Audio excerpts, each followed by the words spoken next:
দর্শক, পেঁয়াজের বাজারের খবর জানাতে কুষ্টিয়া থেকে যুক্ত হচ্ছেন আমাদের সহকর্মী শরীফ বিশ্বাস। শরীফ, পেঁয়াজের বাজার দর কেমন দেখছেন?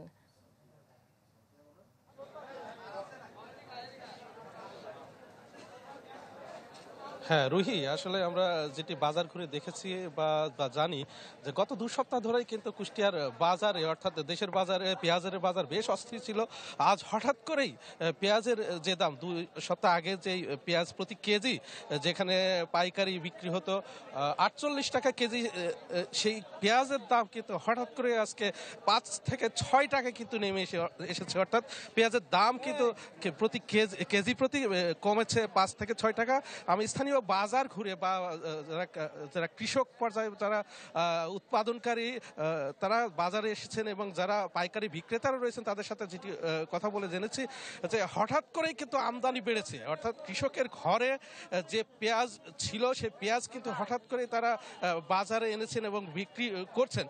বিক্রেতারা বলছেন যে কৃষকের ঘরে যদিও বিভিন্নভাবে তারা গণমাধ্যম থেকে শুরু করে বিভিন্নভাবে তারা শুনছেন যে বাজার সিন্ডিকেট করা হচ্ছে, কিছু কতিপয় ব্যবসায়ী তারা সিন্ডিকেট করে বাজার অস্থির করছে, এমনটি কিন্তু নয় দাবি করছেন এখানকার যারা বিক্রেতারা। তারা বলছেন কৃষকের ঘরে পর্যাপ্ত পরিমাণ পেঁয়াজ রয়েছে এবং সেই পেঁয়াজ কিন্তু এখন বাজারে আনতে শুরু করছেন, সে কারণেই কিন্তু পেঁয়াজের দাম কমেছে। অর্থাৎ গত 2 সপ্তাহে যে পেঁয়াজ ছিল 48 টাকা কেজি দরে পাইকারি, সে পেঁয়াজ আজ বিক্রি হচ্ছে 42 টাকা দরে। অর্থাৎ আরেকটি বিষয়, এখানে যারা পাইকারি বিক্রেতারা বলছেন হঠাৎ করেই একটি গুজব কিন্তু বাজারে তৈরি হয়েছে, সেটি হচ্ছে বিদেশ থেকে পেঁয়াজ আমদানি হচ্ছে বা হতে পারে, সে কারণেই কৃষকের ঘরে যে পেঁয়াজ ছিল সে পেঁয়াজ কিন্তু কৃষকরা তারা রাখছেন না, তারা কিন্তু বাজারমুখী হচ্ছেন এবং সে কারণেই কিন্তু আজকে বাজারে পেঁয়াজের দাম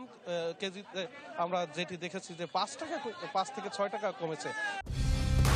কালার এক্সপার্ট, জর্জ স্যাপ এবং মাইল্ড অন হ্যান্ডস টেকনোলজি সমৃদ্ধ অরিক্স ক্রিস্টাল ওয়াশ আপনার লন্ড্রি এক্সপার্ট। তবে এভাবে চলতে থাকে আরো 1-2 দিন পেঁয়াজের দাম কিন্তু পড়তে পারে বলে আমরা স্থানীয় যারা কৃষক এবং বিক্রেতাদের কাছ থেকে জেনেছি। রুহি। শরীফ, আপনাকে ধন্যবাদ। দর্শক, মাছের বাজারের খবর জানাতে চাঁদপুর থেকে যুক্ত হচ্ছেন আমাদের সহকর্মী আল ইমরান শোভন। আমি এই মুহূর্তে রয়েছি চাঁদপুর জেলা শহরের অন্যতম বৃহৎ যে মাছের যে পাইকারি বাজার রয়েছে সেই বাজার আমি এখন অবস্থান করছি।